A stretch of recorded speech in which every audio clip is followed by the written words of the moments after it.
Important topic के session में आज 5वां लेक्चर है, फिजिक्स क्लास 12 का चैप्टर 5 हम लोग स्टार्ट करेंगे। और अगेन वही चीज हम लोग देखेंगे जो बोर्ड एग्जाम में प्रीवियस ईयर से कौन कौन सा टॉपिक रिपीट हुआ है और कौन कौन सा टॉपिक इंपॉर्टेंट है।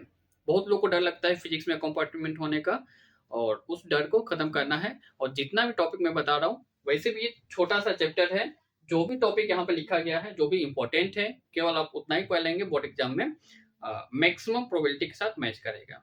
ठीक है।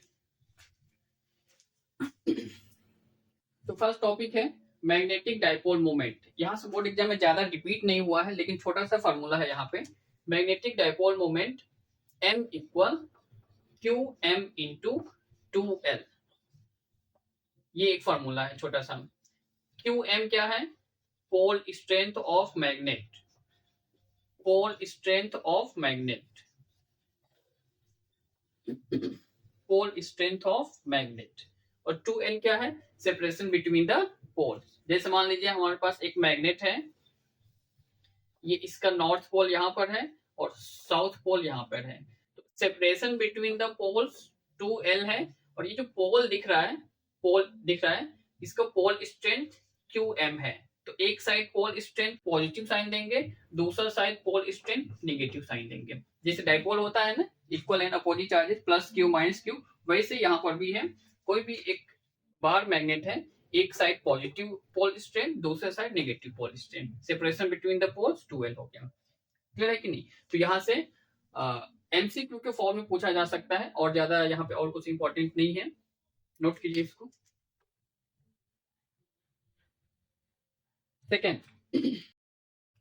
सेकेंड टॉपिक इंपॉर्टेंट है, रिपीट भी हुआ है बोर्ड एग्जाम में, similarity between current carrying solenoid and a bar magnet. ठीक है। और 3 नंबर में क्या है? Pattern of magnetic field lines due to a current carrying solenoid. ठीक है। तो यहाँ पे 2 और 3 को दोनों एक साथ कंबाइन करूंगा मैं। सपोज एक बार मैग्नेट हमारे पास है,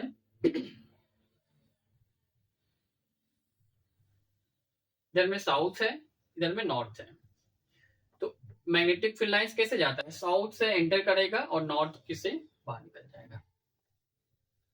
साउथ से एंटर करेगा, नॉर्थ से बाहर निकल जाएगा।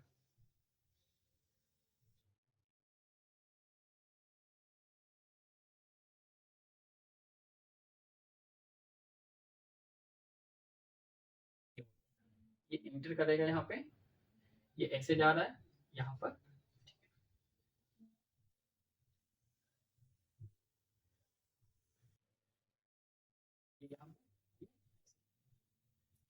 ठीक है। ये बार मैग्नेट के द्वारा मैग्नेटिक फील्ड लाइंस का पैटर्न बन गया।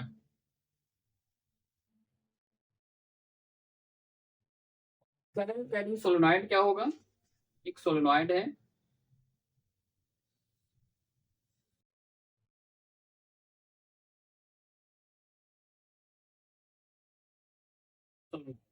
करंट यहां से एंटर कर रहा है और दूसरे साइड से करंट बाहर जा रहा है। तो यहाँ पे डाउट क्या होता है? करंट जिस साइड से एंटर करेगा, आपको ध्यान क्या रखना है, करंट जिस साइड से एंटर करेगा उस साइड साउथ बनाना है, और जिस साइड से करंट बाहर निकलेगा उस साइड में नॉर्थ बनाना है। Then again similar pattern magnetic field lines का बनेगा, साउथ से एंटर करेगा, नॉर्थ से बाहर निकल जाएगा।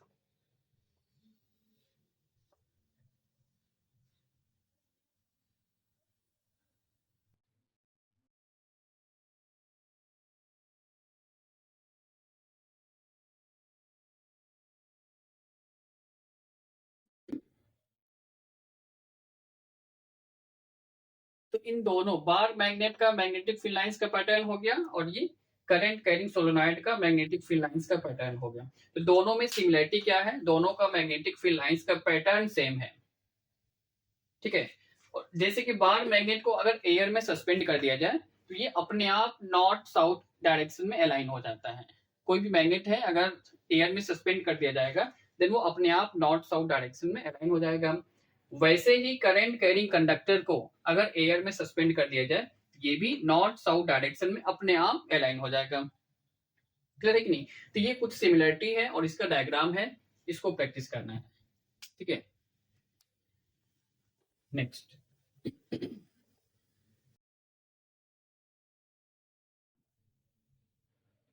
अगेन 4 नंबर में छोटा सा एक फॉर्मूला आएगा, न्यूमेरिकल ज्यादा रिपीट तो नहीं हुआ है लेकिन एनसीईआरटी में कुछ एग्जांपल है।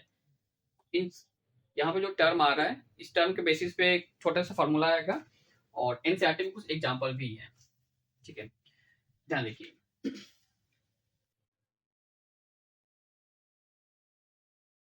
B equal mu not H plus M।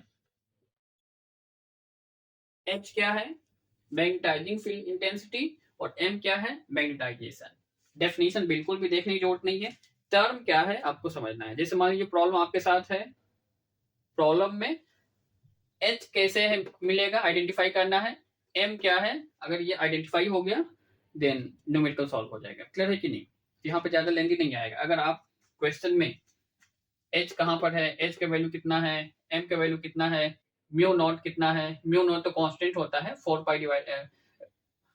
Pi into 10⁻⁷। ठीक है, तो अगर टर्म्स का वैल्यू अगर आप आइडेंटिफाई कर पा रहे हैं क्वेश्चन में देन यहाँ पे सॉल्व हो जाएगा केवल न्यूमेरिकल बेसिस पे। एक फॉर्मूला और होता है यहाँ पे H N M हो गया, H इक्वल NI। N क्या है? Number of turns per unit length, number of turns per unit length. और I क्या है? करंट, कितना करंट फ्लो हो रहा है। ठीक है, M क्या होता है? M equal B minus mu naught H divided mu naught. तो एनसीईआरटी का जो एग्जाम्पल दिया गया है उस एग्जाम्पल में इन तीनों फॉर्मूला का यूज किया गया है। ठीक है, तो वो एनसीईआरटी का एग्जाम्पल आप लोग एक बार जाकर देख लीजिए, इसका यूज कहाँ पे करना है वहां से आप लोग क्लियर कीजिए। ठीक है, इसके अलावा और कुछ ज्यादा नहीं आएगा इसमें, आएगा तो फॉर्मूला बेस्ड आएगा, अदरवाइज नहीं आएगा यहाँ पे। ठीक है, नोट कीजिए इसको।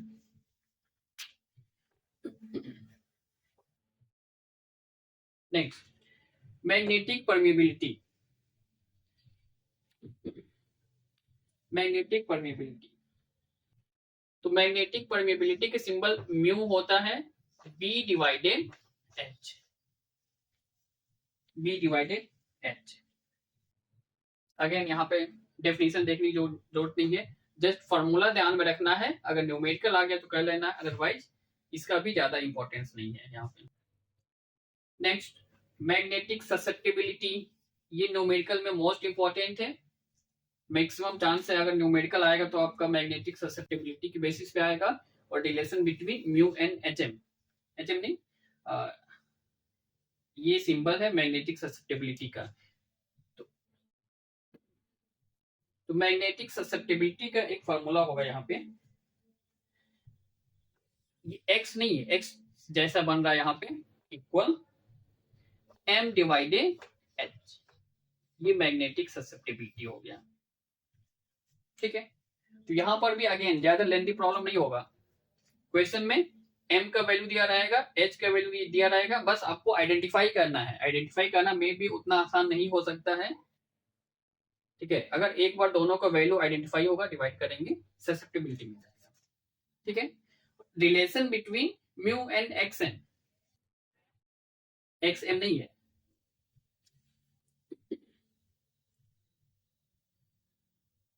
Mu equal mu naught into mu are.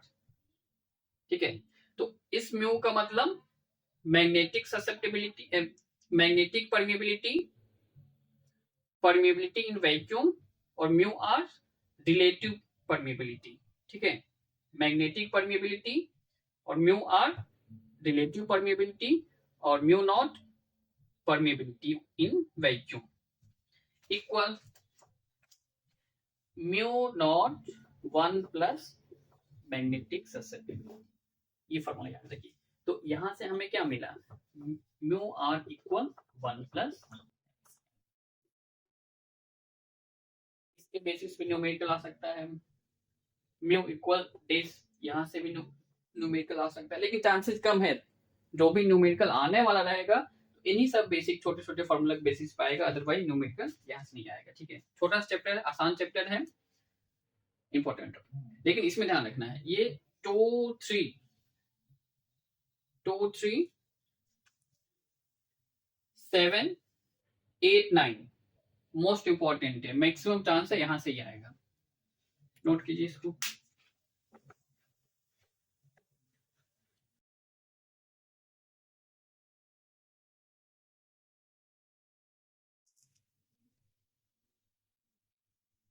Next, properties of paramagnetic, diamagnetic and ferromagnetic.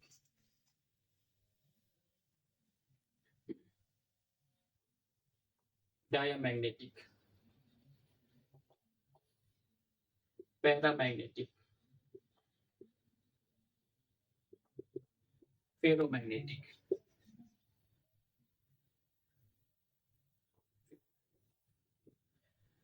तो यहाँ पे आइडेंटिफाई कैसे करना है, डायमैग्नेटिक का ससेप्टिबिलिटी का वैल्यू निगेटिव होता है, ध्यान रखना है, डायमैग्नेटिक का ससेप्टिबिलिटी का वैल्यू निगेटिव होता है।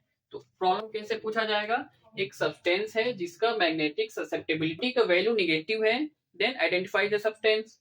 तो जिस सब्सटेंस का मैग्नेटिक ससेप्टिबिलिटी का वैल्यू निगेटिव है वो सब्सटेंस डायमैग्नेटिक हो जाएगा, क्लियर है कि नहीं। पैरामैग्नेटिक, इसका मैग्नेटिक ससेप्टिबिलिटी पॉजिटिव होता है, और फेरोमैग्नेटिक का भी मैग्नेटिक ससेप्टिबिलिटी का वैल्यू पॉजिटिव होता है, लेकिन दोनों में अंतर है, पॉजिटिव होता है बट स्मॉल, यहाँ पे पॉजिटिव होता है बट लार्ज, ठीक है। तो अगर आपसे दिया जाए एक सब्सटेंस है जिसका मैग्नेटिक ससेप्टिबिलिटी का वैल्यू पॉजिटिव है, पॉजिटिव का मतलब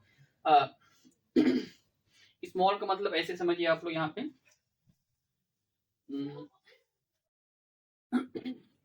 0 और 1 के बीच में मान के चलिए, ठीक है, 0 और 1 के बीच में मान के चलिए, और यहाँ पे लार्ज का मतलब वेरी वेरी ग्रेटर देन 1। अगर मैग्नेटिक ससेप्टिबिलिटी का वैल्यू 0 और 1 के बीच में आ रहा है तो पॉजिटिव है लेकिन स्मॉल है, पैरामैग्नेटिक सब्सटेंस हो जाएगा।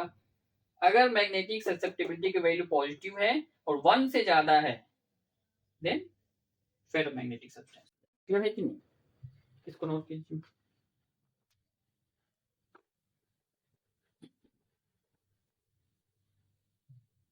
लास्ट टॉपिक है इसमें, behaviour of magnetic field, repeat हुआ है ये बोर्ड एग्जाम में, ठीक है, behaviour of magnetic field near A diamagnetic and paramagnetic substance. और ये डायमैग्नेटिक है और ये पैरामैग्नेटिक है, ये डायमैग्नेटिक और ये पैरामैग्नेटिक। जब भी मैग्नेटिक फील्ड आएगा, मैग्नेटिक फील्ड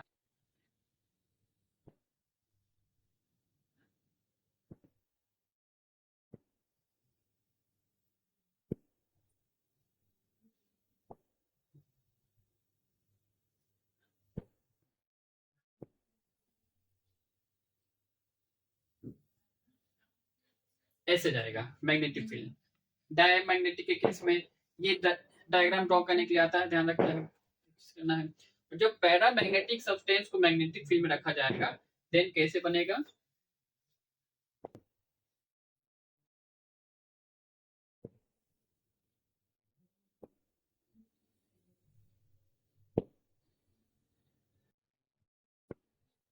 बीच में पास हो जाएगा और यहाँ पे बीच में दूर दूर हो जाएगा, ये भी बोर्ड एग्जाम में आया हुआ है। ओवरऑल यहाँ पे आपको कौन सा टॉपिक स्किप नहीं करना है, 2 नंबर, 3 नंबर,